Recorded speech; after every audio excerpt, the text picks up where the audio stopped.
The rifle bucked against Sarah Danvers's shoulder with a crack that split the morning air, and the mountain lion barely twitched before resuming its stalk toward her remaining cattle. Her father's Winchester had never misfired before yesterday, and now here she stood at dawn in the Wyoming Territory hills outside Shoshone City with a jammed weapon and a predator that had already taken 2 of her breeding cows in the night. The year was 1884, and Sarah had been running the Danvers ranch alone for 8 months since her father died of pneumonia.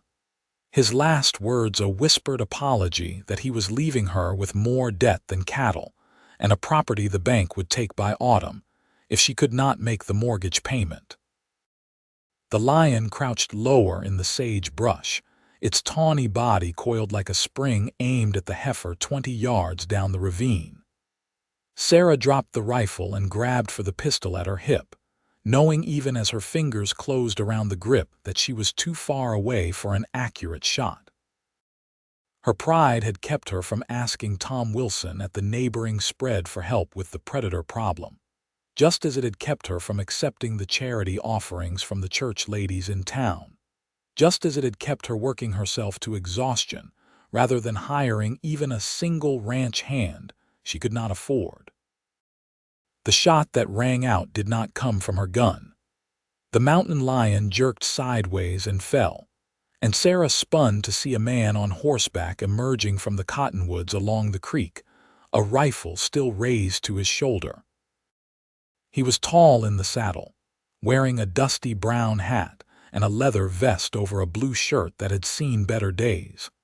And as he rode closer, she recognized Yates Keller from the general store, where she bought her supplies on credit she was not sure she could repay. "Morning, Miss Danvers," he said, lowering the rifle across his saddle horn. His voice was quiet, almost apologetic, as if he had not just saved her cow and possibly her life. "Heard the shot from down by the creek and figured someone might be having cat trouble." Sarah's jaw tightened. "I had it handled." Yates looked at the jammed Winchester on the ground, then at the dead mountain lion, then back at Sarah with eyes that were an unexpected shade of green in his weathered face. He was probably 25 or 26, only a few years older than her own 22 years, but he had the careful manner of someone who had learned to read situations before speaking. "Yes, madam," he said. "I can see that. I will just collect my cat and be on my way, unless you need help with that rifle." The offer hung in the air between them like smoke. Sarah wanted to refuse, wanted to tell him she could fix her own weapon and handle her own problems, but the Winchester was the only reliable rifle she had, and she did not know enough about guns to diagnose whatever had gone wrong with the firing mechanism. Her father had always handled the weapon's maintenance, and there were 1,000 small gaps in her knowledge that she discovered new each day. "The rifle belonged to my father," she heard herself say, hating how the words sounded like weakness. "It started misfiring yesterday." Yates dismounted in one smooth motion and walked over to where the Winchester lay in the dirt. He picked it up with the easy familiarity of someone who had handled guns all his life, checking the chamber and working the lever action with practiced efficiency. "Extractor claw is bent," he said after a moment. "Probably happened if the gun took a hard knock. I can fix it if you have some tools back at your place." Sarah bristled. "I did not invite you to my ranch." "No, madam, you did not." Yates handed her the rifle carefully, barrel pointed down. "I will just leave this with you then. You might try taking it to Swenson's gun shop in town, though I hear he is backed up with work for the next 2 weeks. 2 weeks without her father's rifle meant 2 weeks of relying on her pistol, which she was adequate with but not confident beyond 30 feet.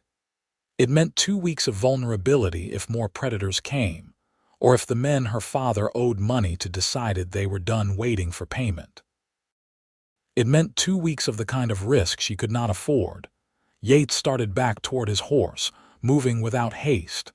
He collected the reins and put his boot in the stirrup, and Sarah felt something crack inside her chest like ice breaking on the creek in spring. "Wait," she said. He paused, half-mounted, and looked at her with those steady green eyes that held no judgment, no triumph, just patient attention. "If you could look at the rifle, I would be grateful," Sarah said, forcing the words past the tightness in her throat. "I cannot be without it for 2 weeks." Yates settled back into the saddle and nodded. "Happy to help, Miss Danvers. Let me just deal with this cat first. You want the pelt?" She had not thought about it, but mountain lion pelts brought decent money in town. "Yes," she said. "Yes, I will take the pelt."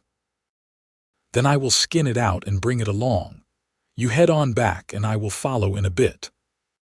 Sarah wanted to argue that she did not need him to do her skinning, but she had cattle to check and water to haul, and a fence line that needed mending before noon. And the mountain lion represented at least an hour of work she could not spare. She whistled for her horse, a rangy paint mare named Molly that had been with her since she was 16, and mounted up without another word. The ride back to the ranch house took 15 minutes through terrain that was beginning to green up with early spring growth. Sarah's property sat in a valley between 2 ridges, with the house and barn built near a reliable spring that fed into Cottonwood Creek. Her father had chosen the location 40 years ago when he first came west from Pennsylvania, and he had built everything with his own hands, log by log and nail by nail. Now the barn roof leaked and the house needed paint, and the corrals were held together more by habit than actual structural integrity. She dismounted by the barn and began the morning routine of checking the stock. She had 12 cattle left from the 30 her father had owned 2 years ago, before the hard winter and the poor cattle prices, and the loan he had taken out to buy breeding stock that died of disease. She had 4 horses, including Molly, a dozen chickens that barely produced enough eggs to keep her fed, and a milk cow that had gone dry in February and showed no signs of freshening despite Sarah's best efforts. By the time Yates rode into the yard with the rolled mountain lion pelt tied behind his saddle, Sarah had worked herself into a state of brittle frustration with her circumstances, her limitations, and most of all her inability to simply accept help without feeling like she was admitting defeat. "Where would you like me to work on the rifle?" Yates asked, dismounting. "The barn has a workbench," Sarah said curtly. "Tools are on the shelf." She led him inside, acutely aware of how shabby everything looked, how the stalls needed mucking and the tack needed oiling, and the whole place smelled of neglect despite her constant efforts. Yates did not comment. He laid the pelt over a stall rail, set the Winchester on the workbench, and began examining the tools with the same quiet competence he seemed to bring to everything. "This might take an hour," he said. "I will need to heat the extractor to bend it back true, and then I should probably clean and oil the whole action while I have it apart." "Fine." Sarah crossed her arms. "I have work to do anyway." She fled the barn and spent the next hour furiously mending fence, driving new nails with more force than necessary. Angry at herself for feeling grateful and angry at Yates for making her feel grateful and angry at the whole situation that had left her alone and struggling at 22, when she should have had years yet, before taking on the full responsibility of the ranch.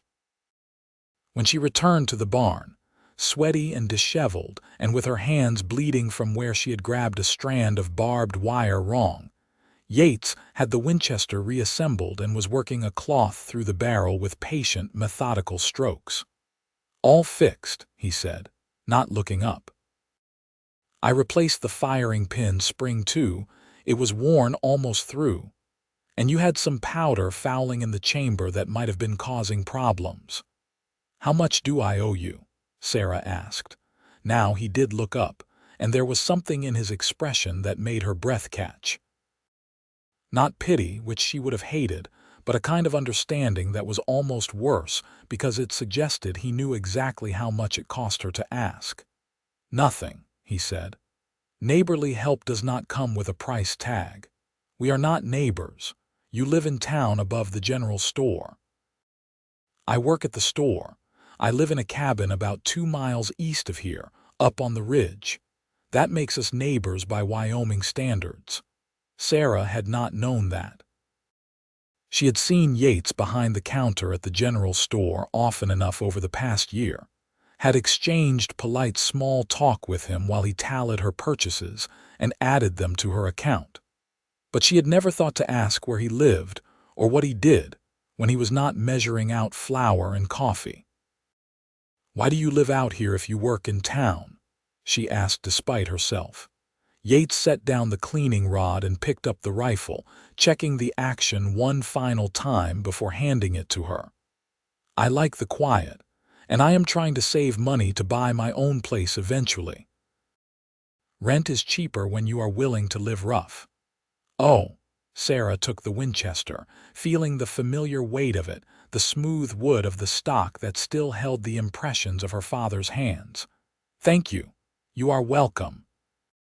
Yates began gathering the tools and returning them to the shelf, with the same careful attention to order that he had shown with the gun repair. "Miss Danvers, I hope you will not take this wrong, but you look like you have been pushing yourself pretty hard. If you ever need a hand with anything around here, I have most Sundays off and I am a fair hand with ranch work." The offer should have made her defensive, but there was something in the way he said it, casual and without expectation, that took the sting out of Charity. Still, Sarah shook her head. "I manage fine on my own." "I am sure you do." Yates walked past her toward where his horse waited in the yard. "But if you change your mind, you know where to find me." He mounted up and rode out without looking back, and Sarah stood in the barn doorway watching him go, the rifle in her hands and something unfamiliar and uncomfortable turning over in her chest. The next Sunday, Sarah woke before dawn to discover that one of her fence lines had come down in the night, and 6 of her 12 cattle had wandered through the gap toward Tom Wilson's property. She spent 3 hours on horseback in the cold spring morning rounding them up, and by the time she got them back and started work on the fence, her hands were shaking with exhaustion, and her stomach was eating itself because she had skipped breakfast. She was trying to lift a fence post that had rotted through at the base, her muscles screaming in protest, when she heard hoofbeats and turned to see Yates riding toward her leading a pack mule loaded with supplies. "Morning," he said, touching the brim of his hat. "Thought you might could use some help with that fence." Sarah wanted to tell him no, wanted to maintain her pride and her independence, but the fence post weighed more than she could manage alone, and there were 3 more that needed replacing, and she had already been out here for hours with no end in sight. "Why?" she asked instead, hearing how raw her voice sounded. "Why do you keep helping me?"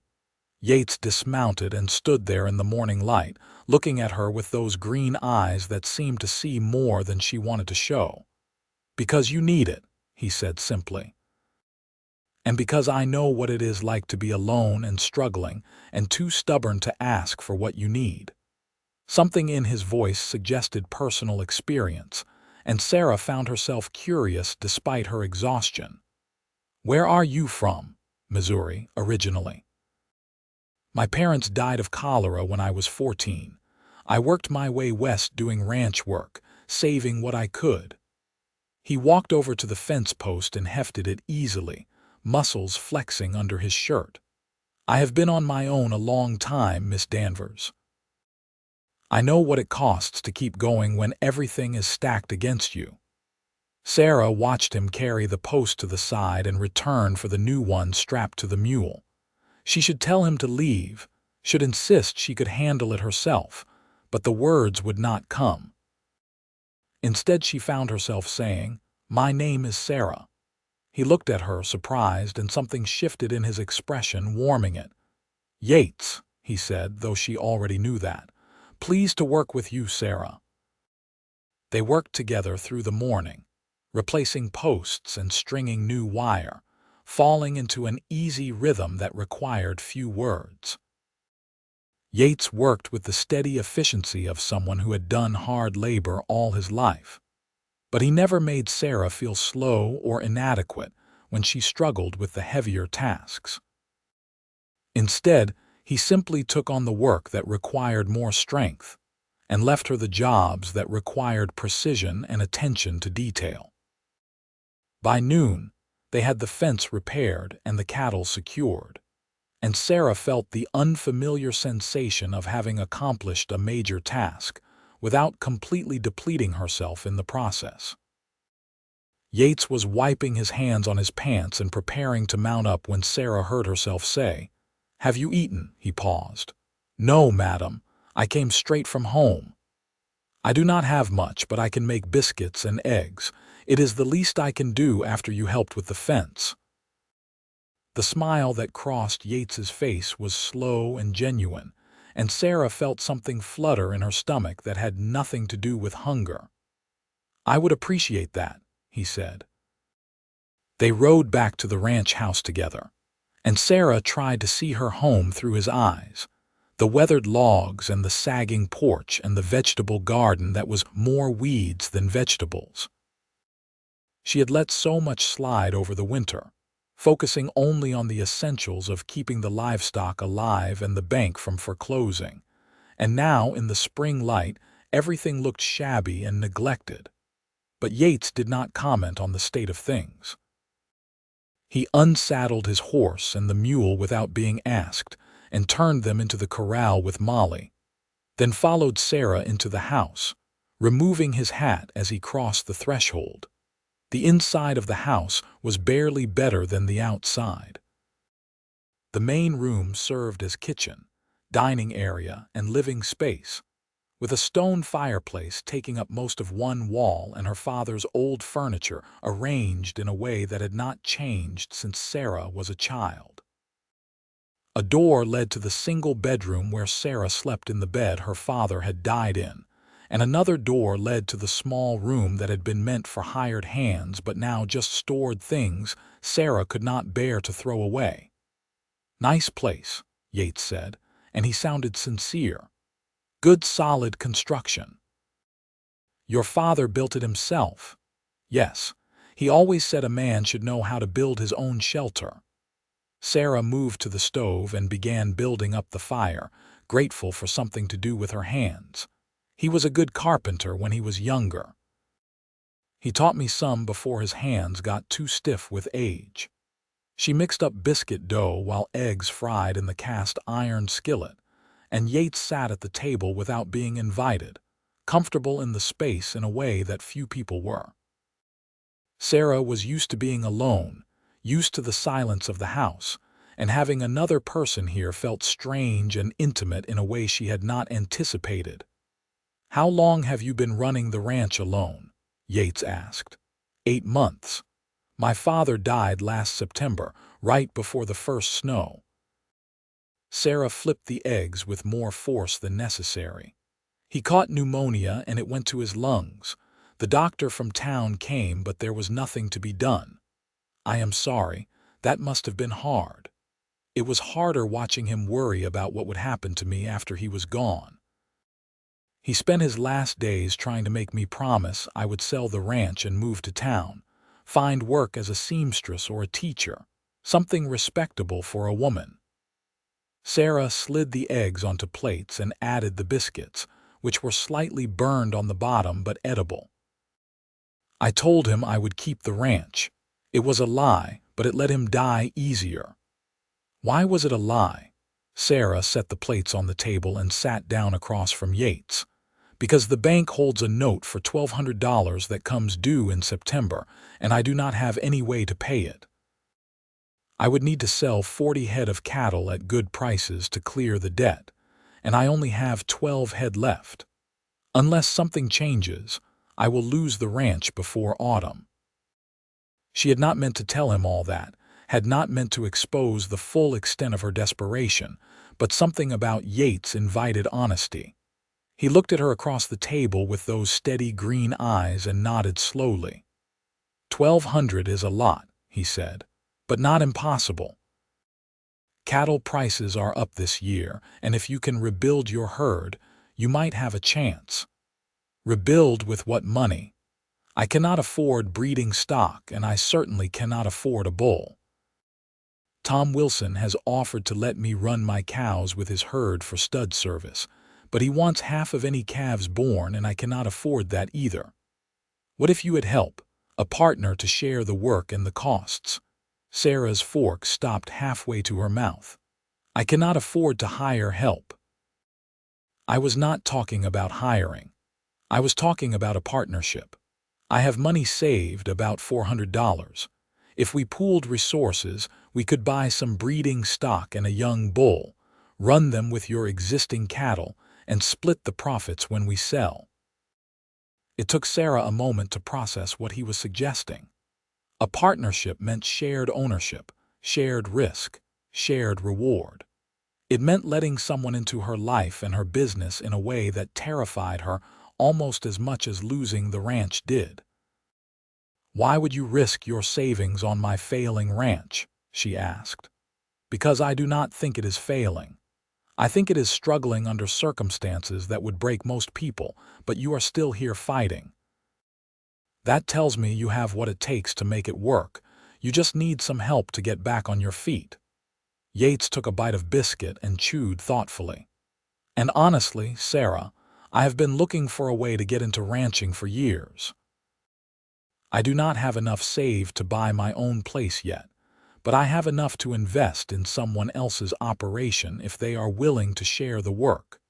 This could be good for both of us." Sarah wanted to say yes immediately, wanted to grab the lifeline he was offering with both hands, but years of her father's caution made her hesitate. "What would the terms be?" "We draw up a proper contract, have a lawyer in town witness it. I invest $400 in livestock. You provide the land and existing cattle. We split the work 50-50 and the profits 60-40 in your favor since it is your property. If we make enough to pay off your note, you keep full ownership of the ranch and pay me back my investment plus 10%. If we do not make enough, we are in it together and we try again next year." It was more than fair. It was generous to the point of foolishness, and Sarah could not understand why he would offer such terms unless he had ulterior motives she could not see. "What do you really want from this?" she asked bluntly. Yates set down his fork and looked at her, and for the first time she saw something other than calm steadiness in his expression. There was vulnerability there, and longing and a loneliness that matched her own. "Honestly, I want a chance at something that is mine. I have been working for other people my whole life, living in their spaces, building their dreams. I want to build something of my own, even if I have to share it to make it happen." He paused, then added quietly, "And I like you, Sarah. I like your grit and your stubbornness, and the way you keep fighting even when everything is against you. I think we could do good work together." Heat rose in Sarah's cheeks, and she looked down at her plate. No man had ever spoken to her like that, with such plain honesty about his feelings and his intentions. It was unsettling and appealing in equal measure. "I need to think about it," she said. "Of course. Take all the time you need." Yates resumed eating, and the conversation moved to safer topics: the weather and the cattle market and the state of the roads between Shoshone City and the surrounding ranches. After the meal, Yates thanked her and prepared to leave, and Sarah walked him out to the corral where his horse and mule waited. He saddled up efficiently, and as he mounted he looked down at her with an expression she could not quite read. "Sarah, whatever you decide about the partnership, I want you to know something. You do not have to do everything alone. Asking for help is not the same as admitting defeat. Sometimes it is the smartest thing you can do." He rode away before she could respond, and Sarah stood in the yard watching until he disappeared over the ridge, her mind churning with possibilities and fears, and the unfamiliar warmth that spread through her chest whenever she thought about his smile. Over the next 3 days, Sarah tried to think rationally about Yates's offer. She lay awake at night running calculations in her head, trying to see the flaw in his proposal, the hidden catch that would make her regret saying yes. But every time she worked through the numbers, she came to the same conclusion. This was her best chance, possibly her only chance, to save the ranch. On Wednesday, she rode into Shoshone City, a town of perhaps 300 people clustered along the main road with false front buildings and boardwalks, and the constant traffic of miners, ranchers, and travelers moving through Wyoming territory on their way to somewhere else. The general store where Yates worked sat on the main street next to the bank, and Sarah tied Molly to the hitching rail outside with hands that trembled slightly. The store smelled of leather and coffee, and the indefinable scent of dry goods. Yates stood behind the counter helping an older woman select fabric, and when he looked up and saw Sarah, his face brightened in a way that made her stomach flutter. "Miss Danvers," he said, careful with her name in public. "What can I help you find today?" "I need to speak with you," Sarah said. "When you have a moment." "I can take my dinner break now if you can wait a few minutes." Sarah nodded and pretended to browse the goods while Yates finished with the customer. She studied tools she could not afford and fabric she had no use for, and tried not to think about how her father would have reacted to her considering a partnership with a man she barely knew. When the store was finally empty, Yates came around the counter pulling off his apron. "Let us go next door to the restaurant," he said. "We can talk while we eat." The restaurant was a small establishment run by a Chinese family, and Sarah had eaten there exactly twice in her life, both times with her father on rare trips to town. Yates held the door for her and guided her to a table in the back where they would have some privacy. "I have thought about your offer," Sarah said once they were seated, "and I want to accept it, but I need to know something first. Anything." "Why me?" "There are other ranchers around who might be looking for investment, operations bigger and more established than mine. Why offer your money to a woman who is barely keeping her head above water?" Yates was quiet for a long moment, his hands folded on the table between them. When he spoke, his voice was low and serious. "Do you want the practical answer or the honest one?" "Both." "Practically, your ranch is small enough that my investment would make a real difference. At a bigger operation, $400 would barely register. With you, it could change everything. And I have watched you over the past year, Sarah. I have seen how you manage your money, how you prioritize payments even when it costs you, how you never buy anything frivolous even when you clearly need it. You are careful and responsible, and those are good qualities in a business partner." And the honest answer, his green eyes met hers directly. "I have been interested in you since the first time you came into the store. You were with your father, buying supplies, and he was having one of his bad days where his hands were too stiff to count out coins. You took over without making him feel diminished, counted out exact change, and thanked me with such dignity even though I could see you were embarrassed. I thought then that you were the strongest person I had ever met, and everything I have seen since has confirmed it." Sarah's breath caught. "Yates, I cannot offer you anything beyond a business partnership. I do not have time for courting or romance or whatever you might be hoping for. I am too busy trying to survive. I know that. I am not asking for anything beyond what you are willing to give." He reached across the table but stopped short of touching her hand. "But I am not going to pretend I do not have feelings for you, Sarah. That would be dishonest, and I do not want to start a partnership based on dishonesty. If all you ever want from me is help with the ranch, I can live with that. But if someday you find yourself wanting more, I will be here." It was too much honesty, too much vulnerability laid bare, and Sarah did not know how to respond. She had never been courted properly, had never had a man look at her the way Yates was looking at her now, like she was something precious and worth fighting for.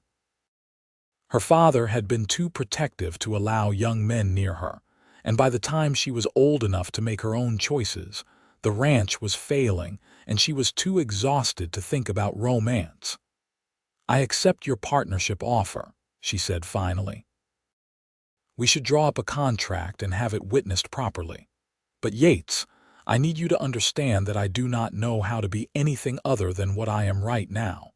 I do not know how to be soft or graceful or any of the things men seem to want from women." "Good," Yates said simply. "Because I do not need you to be anything other than what you are." They spent the rest of the dinner discussing practical details. Yates would keep his job at the general store for now to maintain steady income, but he would spend his mornings and evenings at the ranch helping with the work. They would go together to the cattle auction in Laramie next week and use his $400 to buy breeding stock and a young bull. They would draw up a formal contract with a lawyer to protect both their interests. By the time Sarah rode back to the ranch that afternoon, everything had changed. She was no longer alone in her struggle, no longer bearing the full weight of the ranch's survival on her shoulders. It should have felt like relief, and part of it did, but there was also a thread of anxiety winding through her chest because she had never been good at trusting other people. And now, her entire future depended on whether Yates Keller was as honest and reliable as he seemed. The following Sunday, Yates arrived at the ranch with his belongings packed on the mule and a bedroll strapped behind his saddle. Sarah met him in the yard, suddenly nervous about the reality of having him around all the time. "I figured I would fix up that bunkhouse room if you do not mind," he said. "It will save me riding back and forth every day, and I can get more work done if I am here on the property."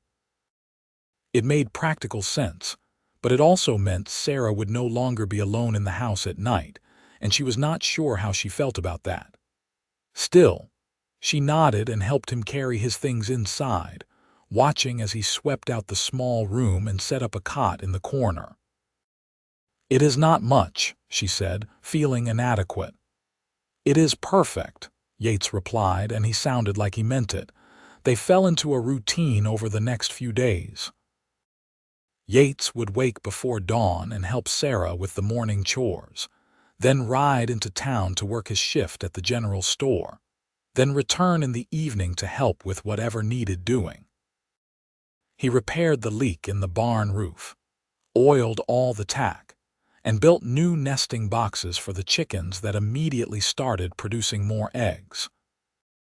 He worked with a quiet competence that never made Sarah feel diminished or useless, always asking her opinion before starting a project and respecting her knowledge of the property and the livestock. On Friday, they rode together to Laramie for the cattle auction, a 2-day journey that required camping overnight along the trail. Sarah had never spent a night alone with a man who was not her father, and she was acutely aware of every propriety she was violating. But Yates behaved with perfect respect, setting up his bedroll on the opposite side of the fire and making sure she had privacy when she needed it. The auction itself was overwhelming. Hundreds of cattle penned in vast corrals while buyers shouted bids and sellers haggled over prices. Yates moved through it all with calm confidence, examining animals with a practiced eye and bidding only when he was certain of quality. By the end of the day, they had purchased 8 heifers and a 2-year-old bull, all healthy stock with good breeding potential, and Sarah felt something like hope stirring in her chest for the first time in months. They drove the cattle back to the ranch over 3 days, taking it slow to avoid stressing the animals, and Sarah found herself watching Yates as he worked. He sat his horse with easy grace, moving the cattle with patience and skill, and when he smiled at her across the herd, something warm unfurled in Sarah's stomach that she tried very hard to ignore. May turned to June, and the ranch began to transform under their combined efforts. The new cattle integrated well with Sarah's existing herd, and the bull proved eager to do his job. They repaired all the fencing, cleaned out the irrigation ditches, and planted a proper vegetable garden that actually looked like it might produce food. Yates proved to be a decent cook, better than Sarah in fact, and they fell into a pattern of sharing meals and conversation in the evenings after the work was done. Sarah learned things about him in those conversations, small details that built a picture of who he was beneath the quiet competence. He had taught himself to read using a Bible he found in an abandoned homestead when he was 15. His favorite food was apple pie, though he claimed he had not had a good piece since leaving Missouri 10 years ago. He had once broken his arm falling from a horse and had said it himself because he could not afford a doctor. He wanted children someday, a whole house full of them, growing up with the kind of stability and safety he had never known. In turn, Sarah found herself sharing things she had never told anyone, like how she sometimes resented her father for dying and leaving her alone, or how she lay awake at night, terrified that she would fail and lose everything he had built. Yates listened without judgment, and somehow his listening made the fears smaller, more manageable. One evening in late June, they were sitting on the porch watching the sunset paint the hills gold and purple when Yates said, "I have been thinking about the mortgage payment." Sarah tensed. "What about it? We have 20 head now with the new stock, and if all the heifers catch and calve next spring, we could have close to 30 animals to sell by summer. Even at conservative prices, that should bring in enough to clear your debt with some left over. If all the heifers catch. If none of them have problems calving, if the market holds steady, if we do not lose any to predators or disease or any of the 100 things that can go wrong." Sarah heard the bitterness in her own voice and hated it. "Sarah." Yates shifted to face her, his expression serious in the fading light. "You have spent so long expecting the worst that you cannot see what we have accomplished here. Look at this place. 2 months ago you were barely hanging on. Now we have good stock, solid fences, and a real chance at making this work. You need to let yourself believe that is possible." "I am afraid to believe it," Sarah admitted quietly. "I am afraid if I let myself hope, it will hurt worse when everything falls apart." Yates reached over and took her hand, the first time he had touched her beyond accidental brushes while working. His palm was calloused and warm, and Sarah felt the contact like an electric current running up her arm. "What if it does not fall apart?" he asked. "What if we actually succeed? What if next year at this time, the mortgage is paid and the ranch is secure and you can finally breathe without that weight on your chest? Then I suppose I would owe you more than I could ever repay. You would not owe me anything. We are partners, remember? We succeed together." Sarah looked at their joined hands, then up at his face, and saw such naked affection in his expression that it stole her breath. She should pull away, should maintain the professional distance that had kept their relationship safe and manageable, but she found she did not want to. She wanted to lean into his warmth, to let herself imagine a future where she was not always alone, where someone looked at her the way Yates was looking at her now. "I do not know how to do this," she whispered. "Do what?" "Let someone care about me. Let myself care back. I have spent so long just surviving that I do not know how to do anything else." Yates squeezed her hand gently. "Then we will figure it out together.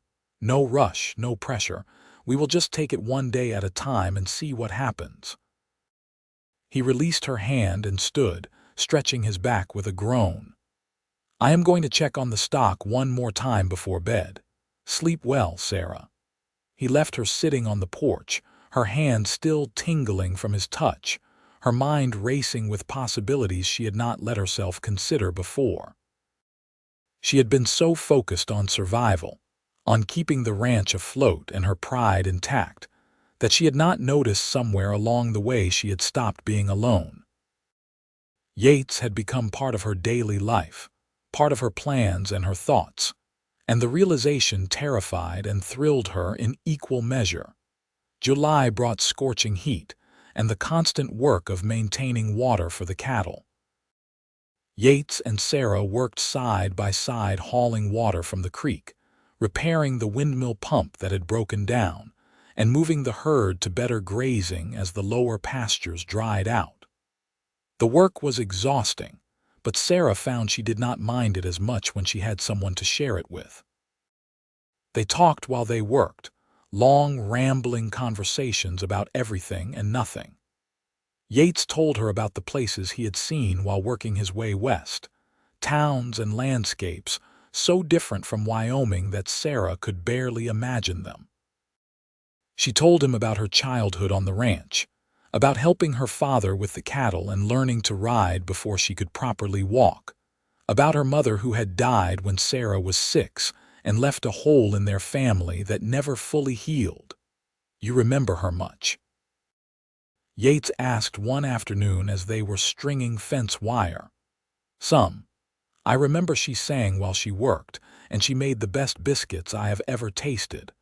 And I remember she was always cold, even in summer. She would wear shawls and sit close to the fire, and my father would worry.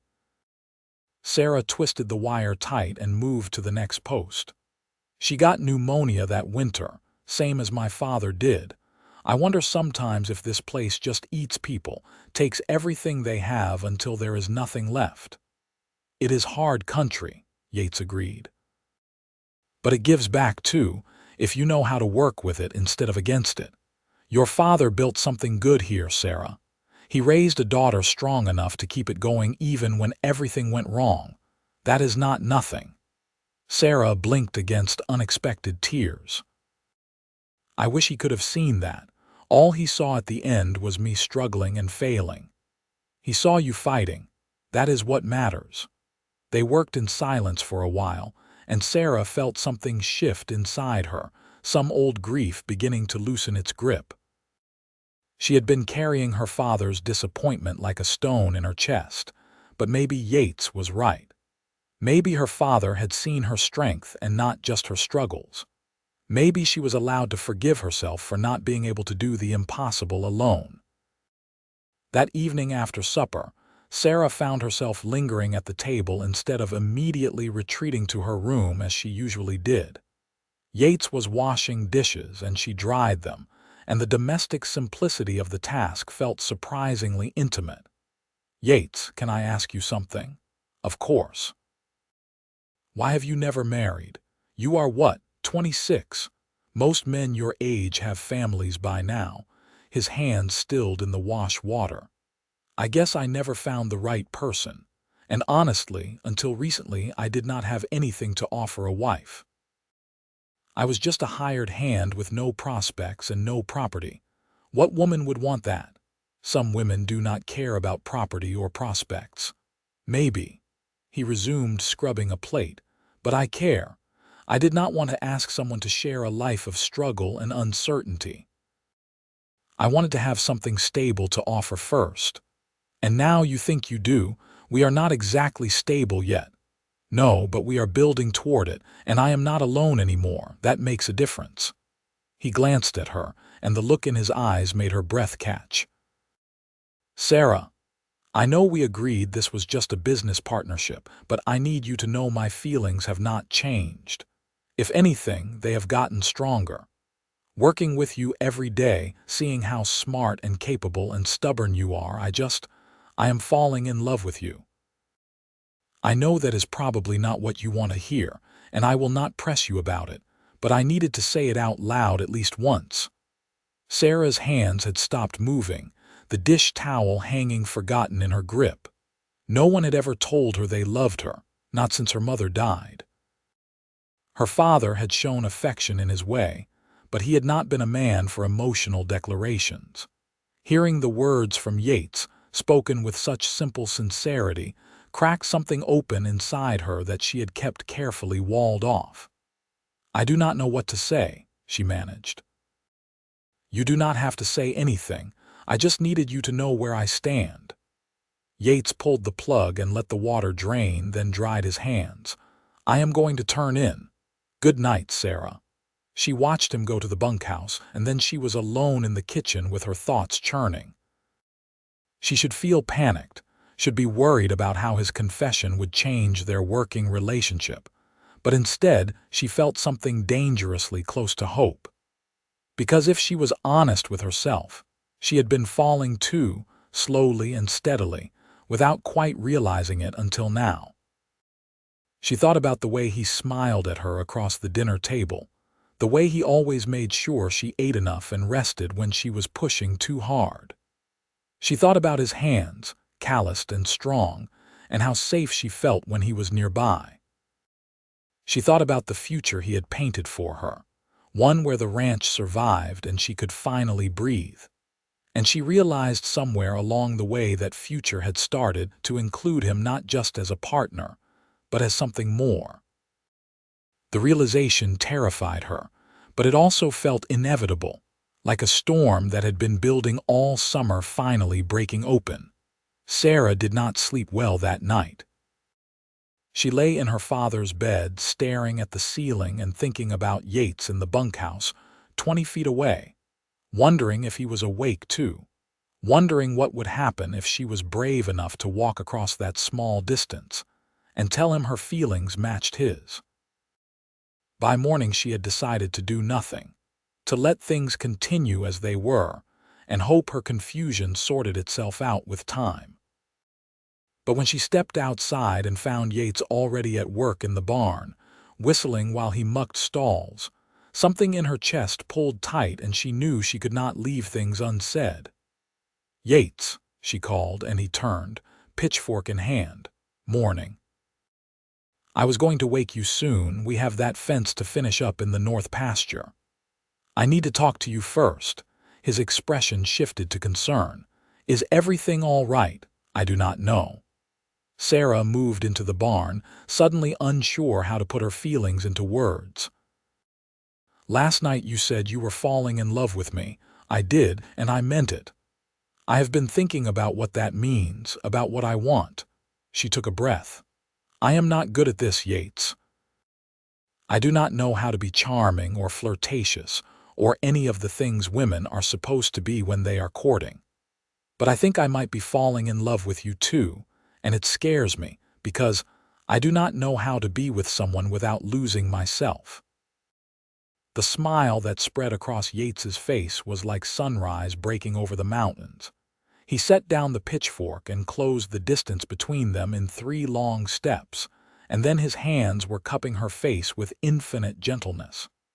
"Sarah Danvers, you could never lose yourself. You are too strong for that, and I do not want you to be anything other than exactly who you are." His thumb brushed her cheek. "Can I kiss you?" She nodded, not trusting her voice, and then his lips were on hers, warm and careful and perfect. Sarah had never been kissed before, had never let anyone close enough to try, but this felt right in a way she had not known to expect. She reached up and gripped his shoulders, anchoring herself, and kissed him back with all the pent-up longing and fear and hope that had been building inside her for months. When they finally broke apart, both breathing hard, Yates rested his forehead against hers.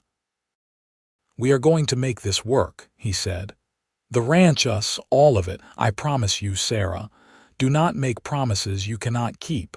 I never do." They stood there in the barn holding each other while the morning light streamed through the gaps in the walls, and Sarah felt something she had not felt in longer than she could remember. She felt happy. The rest of the summer passed in a blur of work and stolen moments of affection.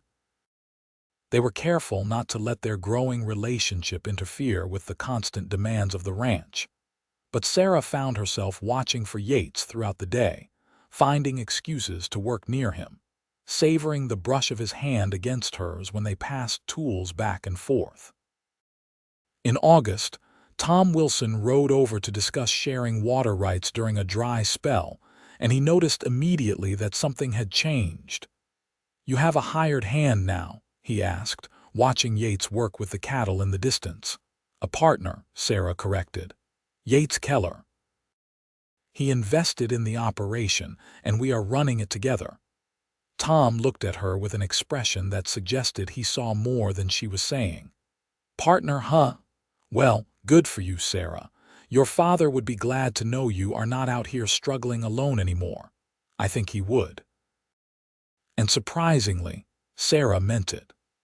Her father had wanted her to be taken care of, and while Yates was not the traditional husband her father probably had in mind, he was caring for her in all the ways that mattered. By September, the first leaves were turning gold on the aspens, and Sarah's dread of the approaching mortgage deadline began to ease. They had 21 head of cattle now, all healthy, and most of the heifers confirmed pregnant. Even if they had to sell some stock to make the payment, they would still have enough breeding animals to rebuild for next year. "I have been thinking," Yates said one evening as they sat on the porch watching the stars emerge. "After we pay off the mortgage, I want to buy into the ranch properly. Not as a temporary partner, but as a permanent co-owner, if you will have me." Sarah turned to look at him. "What are you asking, Yates?" "I am asking you to marry me, Sarah. I want to spend the rest of my life working this land with you, building a future together, maybe raising those children I mentioned wanting someday." He took her hand, his thumb tracing circles on her palm. "I know we have only been together a few months, but I have never been more certain of anything. You are what I have been looking for my whole life, and I do not want to waste any more time being without you." Sarah's heart was pounding so hard she could hear it in her ears. Marriage meant permanence, meant trusting someone completely, meant making herself vulnerable in ways she had sworn she would never do. But it also meant never being alone again, meant building something with someone who truly understood her, meant allowing herself to want more than just survival. "Yes," she heard herself say. "Yes, I will marry you." Yates pulled her into his arms and kissed her with such joy and relief that Sarah felt tears streaming down her face. She was crying and laughing at the same time, overwhelmed by the enormity of what she had just agreed to and how right it felt.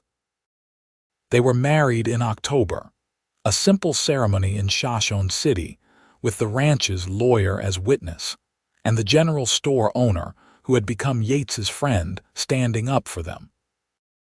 Sarah wore her mother's dress, carefully preserved in a trunk, and Yates wore new clothes he had bought for the occasion. And when the minister pronounced them husband and wife, Sarah felt like she was finally stepping into a future she had not dared to imagine. The mortgage payment came due in November, and they sold 12 head of cattle at prices good enough to clear the debt with $300 remaining. Sarah held the deed to the ranch in her hands, finally free and clear, and felt the weight of years of worry lifting from her shoulders. "We did it," she said to Yates, still staring at the paper in disbelief. "You did it. I just helped." He wrapped his arms around her from behind, resting his chin on her shoulder. "What do you want to do with the extra money? Save it for emergencies. And maybe buy some lumber to repair the house properly. And I think we should get a milk cow that actually produces milk." Sarah turned in his arms. "And maybe we should think about adding on to the house. We are going to need more space eventually if we want those children you mentioned." Yates's smile was brilliant. "Are you saying what I think you are saying?" "I am saying I want a family with you, Yates Keller. I want everything we can build together." He kissed her there in the yard with the deed still clutched in her hand. and the future spreading out before them, bright and full of possibility. They spent the winter making improvements to the ranch, building a new addition to the house that included a proper bedroom for them, and a second small room that could eventually become a nursery. Yates proved to be as good a carpenter as he was a cattleman, and together they transformed the shabby homestead into something solid and welcoming. In March, Sarah discovered she was pregnant, and the joy on Yates's face when she told him made her wonder how she had ever thought she could be happy alone. They celebrated quietly that evening, just the two of them by the fire, talking about names and futures and all the things they wanted for their child. The spring brought new calves, 14 of them healthy and thriving, and Sarah watched Yates work with the young stock and saw the father he would become, patient and careful and endlessly dedicated. They hired their first ranch hand that year, a young man named Billy who was eager to learn and worked hard. And suddenly, the ranch felt less like a constant struggle and more like a real operation. In November, Sarah gave birth to a son they named Thomas, after her father, and when she looked at the tiny red-faced infant in her arms, she felt her heart expand in ways she had not known were possible. Yates cried when he held his son for the first time, and Sarah fell in love with him all over again, watching him cradle the baby with such reverence and wonder. The years that followed brought both challenges and triumphs. There was a drought in 1886 that tested them, and a harsh winter in 1887 that they barely survived. But they faced everything together, supporting each other through the hard times and celebrating the good ones. Sarah learned to accept help without feeling weak, and Yates learned that sometimes the strongest thing you could do was admit when you needed support too. They had 3 more children over the next 7 years. A daughter named Mary in 1887, another son named James in 1890, and a surprise late baby, a girl named Rose, in 1893. The house expanded to accommodate the growing family, and the ranch prospered under their joint management until it became one of the most successful operations in the county. Sarah never forgot the mountain lion morning when Yates first offered help, and she had been too proud to accept it gracefully. She told her children that story often, using it to teach them that asking for help was not weakness but wisdom, and that sometimes the best things in life came from being brave enough to let someone in. On their 10th wedding anniversary, Yates took Sarah back to the spot where he had shot the mountain lion all those years ago. They stood together looking out over land that was now fully theirs, prosperous and secure, and Sarah leaned into her husband's embrace. "You ever regret it?" she asked. "Investing everything you had in a failing ranch and a stubborn woman who did not know how to accept help?" Yates laughed, the sound warm and familiar after a decade together. "Not for a single second. You were the best investment I ever made, Sarah Keller. You and this life we built together. I was so scared back then. Scared of losing the ranch, scared of being alone, scared of letting anyone close enough to hurt me. I know, but you were brave anyway. That is what I have always loved about you." Sarah turned in his arms to face him, reaching up to touch his face, now weathered by years of sun and wind, but still the same face that had looked at her with such patience and understanding that first morning. "I love you, Yates.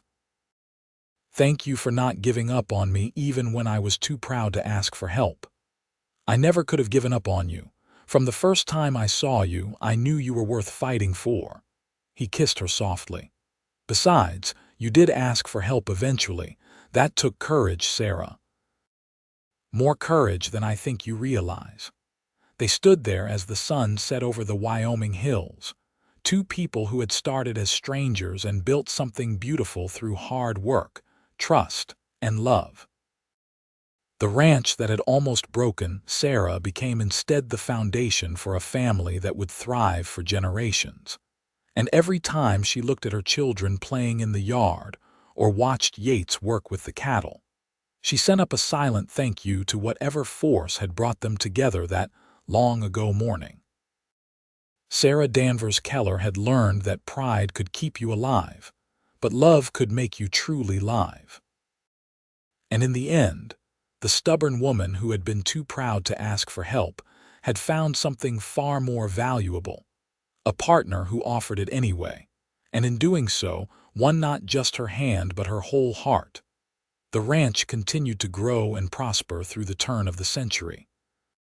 Thomas proved to have his mother's head for business and his father's patience with animals, and by the time he was 18, he was running much of the day-to-day operations. Mary inherited her mother's stubbornness and her father's carpentry skills, and she shocked the family by announcing she wanted to train as a veterinarian, a nearly unheard-of profession for women at the time. James was the dreamer, always with a book in hand, talking about seeing the world beyond Wyoming. And Rose, the baby, had both parents wrapped around her finger and showed early signs of being the best rider of the whole family. On a spring morning in 1905, Sarah stood on the porch of the house watching her family work together in the yard. Yates was teaching James how to shoe a horse properly, while Thomas supervised Billy, who had stayed on all these years and become as much family as employee. Mary was in the barn tending to a sick calf, and Rose was supposedly collecting eggs, but was actually playing with the barn cats. Sarah was 53 years old now, her hair shot through with gray and her hands rough from decades of ranch work. But she had never been happier. The mortgage that had once threatened to destroy her was a distant memory. The ranch that had barely supported her father now employed 6 ranch hands and ran over 200 head of cattle. The house that had been falling apart was solid and warm and full of love and laughter. Yates came up beside her, moving a little slower than he used to but still strong and capable at 54. He slipped his arm around her waist, a gesture so familiar after 20 years of marriage that Sarah leaned into it without thinking. "What are you thinking about?" he asked. "How different everything is from that morning you shot the mountain lion. I was so angry at myself for needing help, so determined to prove I could do everything alone. And now I know that needing help is not the same as being helpless. And I know that the strongest thing I ever did was let you in." She looked up at him. "You saved me, Yates, not just the ranch but me. You saved me from a life of lonely struggle and gave me this instead, all of this." "We saved each other," Yates corrected. "I was just as lost as you were, Sarah. I just hid it better. You gave me a home and a purpose and a family. Everything I have that is worth anything came from saying yes to you that morning." They stood together watching their children and feeling the satisfaction of having built something that would outlast them both. The ranch would go to Thomas eventually, with provisions for all the children to share in its success. The Keller name would continue on this land for generations to come, all because a proud woman had finally accepted help, and a patient man had offered it without conditions. "Do you think our grandchildren will understand what we went through to build this?" Sarah asked. "Probably not completely, but they will benefit from it, and that is what matters. We broke the ground so they could plant in easier soil." That evening, after the work was done and the children were settled, Sarah and Yates sat together on the porch as they had done thousands of times before. The stars were coming out, bright and clear in the Wyoming sky, and somewhere in the distance, a coyote called to its mate. "I have been thinking about expanding the north pasture," Yates said. "If we could lease that section from Tom Wilson's widow, we could run another 50 head easily." Sarah laughed. "We are getting too old to be expanding, do not you think? Speak for yourself." I plan to be ranching until they put me in the ground. Then I suppose I will be right there beside you, stubborn until the end. That is all I have ever wanted." Yates took her hand, his grip still strong despite the arthritis starting to settle in his joints. "You and me, working this land together. It is a good life, Sarah." "The best life," she agreed. They sat in comfortable silence as the night deepened around them, two people who had found each other against all odds and built something extraordinary from struggle and hope and love. The wind whispered through the valley, carrying the scent of sage and grass and the promise of rain. And Sarah thought about how far she had come from the desperate young woman who had stood alone trying to save a failing ranch. She had been too proud to ask for help, but Yates had offered it anyway. And in doing so, he had won not just her heart but her trust, her respect, and her eternal gratitude. Their love story was not the stuff of romantic novels, full of grand gestures and dramatic declarations. It was quieter than that, built day by day through shared work and mutual support, and the kind of deep partnership that only came from facing life's hardships together. But it was real, and it was theirs, and it would endure long after they were gone, written in the land they had tended and the children they had raised and the legacy of love they had created from nothing but determination and faith in each other. As the moon rose over the mountains and the stars wheeled overhead in their ancient patterns, Sarah Danvers Keller closed her eyes and sent up a prayer of thanks for the mountain lion that had brought them together, for the jammed rifle that had forced her to accept help, and for the cowboy who had seen past her pride to the woman underneath, who just needed someone to believe in her. It had been 21 years since that morning, and Sarah had never regretted a single moment of saying yes to Yates's help, to his partnership, and eventually to his love. The ranch that had almost broken her had instead become the foundation of the greatest happiness she had ever known. And if she had learned nothing else in all these years, she had learned this. Sometimes the bravest thing you could do was admit you needed help, and sometimes the greatest gift you could receive was someone who offered it freely, expecting nothing in return except the chance to stand beside you and face whatever came next together.